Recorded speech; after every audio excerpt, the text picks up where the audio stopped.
ЕУ да биде искрена, билатералните прашања да не се ставаат како камења на сопнување. Ова го порача шефицата на австриската дипломатија Мајнл Рајзингер од Скопје. Изјави дека земјата има направено многу на патот кон ЕУ, имало и фрустрирачки моменти, а Унијата има обврска да им покаже на македонските граѓани дека е сериозна и дека се залага за градуелна интеграција.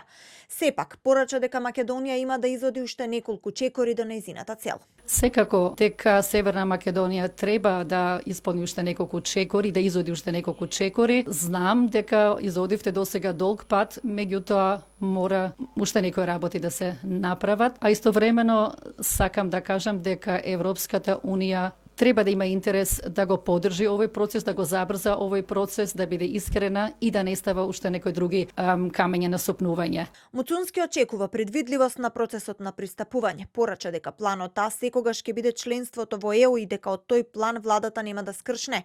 Сепак, како што изјави, концесии нема да прифаќаат, а билатералните прашања да останат билатерални.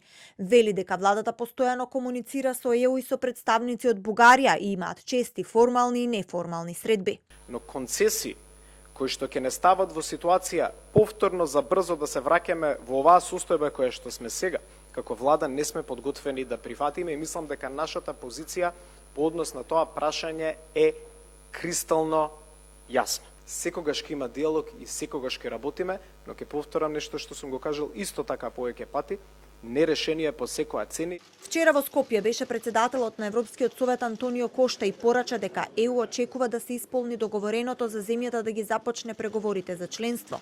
Изјави дека не е потребен план Б, туку само реализирање на планот А и тоа е фокусот.